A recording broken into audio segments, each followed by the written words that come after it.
in life we are shaped by a number of different things. Our environment, our experience, and the people we meet along the way. For me, I grew up in a place called Crumlin in Dublin, in Ireland. It was a rough little spot, but it worked.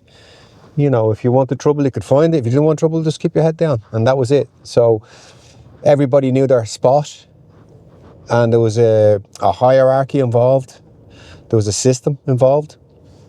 And that's how you went. I was a good kid, good in school, quiet. Didn't really like school, didn't do too well in school. Left when I was like 14. And got a job and, you know, was trying to figure out things. I got into cycling, and that's when I met my first mentor. That would have been Julian Dolby, Dr. Julian Dolby now. We've remained lifetime friends. But he had a very different way of looking at the world. He wasn't from Crumlin. Crumlin was very secular. Small area with 25,000 people. You were generally based around a pub or a bar where everybody went, and then that's where you met people through being in a bar, people doing the same thing, local discos, things like that. So your path was pretty much made out for you in Crumlin. You went to the local bar, local disco, met a local girl, and get engaged, get married, buy a house locally, so your parents, the kids' grandparents would now mind your kids and bring up your kids when you were working, and you'd watch football, and it was very mapped out. So, and I kind of started doing that. I met a girl when I was 18 from around the corner, went to the local bars, did what everybody else did, had a little group of peers that I did, but I didn't really have any mentors until I started riding the bike, and the bike got me out of Crumlin. John Sheen was my next door neighbour, and he got me into riding bikes. He knew a guy called Julian Dolby, and we all went skiing together. And Julian was riding for teams in France. He wanted to be a professional rider. He wanted to ride a Tour de France, so he had to go to France. And in that, there was a French colony, a French island called Guadeloupe, where he had ridden, and him and John had ridden for a team. And he was going back after the ski trip. So I sent him a letter and asked him, hey, listen, you know, could they have another rider? Just a handwritten letter. He wrote me back, yeah. So I quit my job that day, cashed in all my money. I had £900 at the time, and the ticket cost me 820. So I didn't have much left. Got on a plane to this place that I'd never even heard of. There was no internet at the time. And checked it out on a map, flew there, got there. Everyone spoke French. I had no word of French.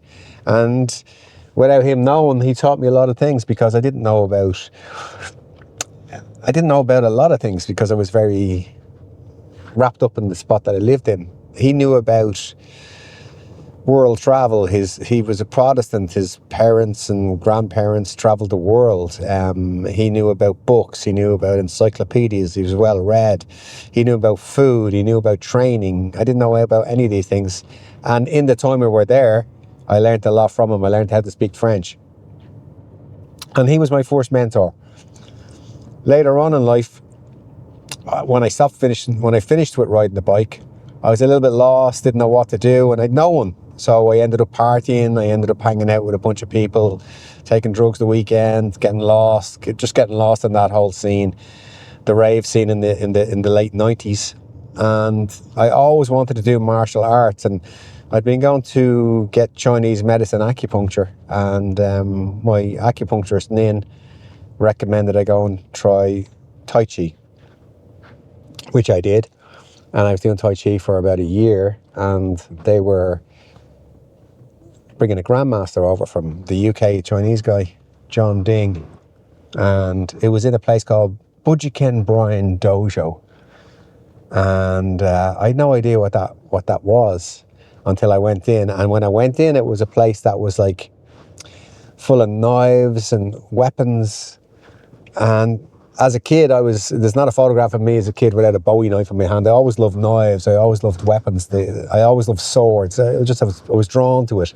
So this place, for me, was like, you know, bring a kid to a candy store, I was like, what is this place? And the guy goes, it's ninjutsu. I said, when do you train? We train Monday, Wednesday, Friday. So the next Monday I showed up. And in that I met my next mentor, Brian McCarthy. Now Brian was a very unique character. He made men out of boys, and at the time I needed tough love. His stuff was very hard. The training was hard. It was tough. It was physical. It was mentally hard, and it broke you down and it made you back up again. And without him at that stage, I don't know where I was going. I was going nowhere, and that got me back on track. He then saw something in me and asked me would I be interested in working security. He ran a security company.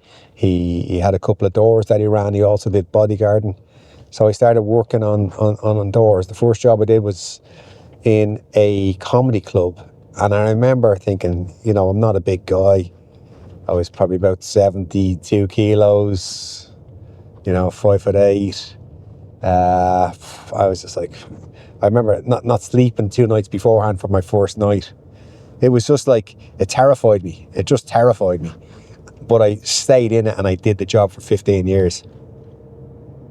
We bodyguarded Madonna, we did U2, we did CEOs of pharmaceutical companies. I learned a lot from him. And that brought me on to being a man, I suppose. And if I didn't have those guidances, I would have just been married to a girl from around the corner, a couple of kids, watch football Saturday, go to the pub on the Friday and Saturday, have a few beers. Life had been good. But I wouldn't have expanded, and I wouldn't have seen the variance and all the things that I've learned along the way. It's super important to have mentors. Super important. I have one now, Joe Hoey. Joe Hoey is a good friend of mine, but also a mentor of mine. And we call each other. We go for coffees. We go for a walk. I always bring a notebook and pen and write down things that he says. And you just need that. You have friends. And all my friends, I don't have many, but all my friends, they have something that I like that they do. And I've obviously something that they like that I do.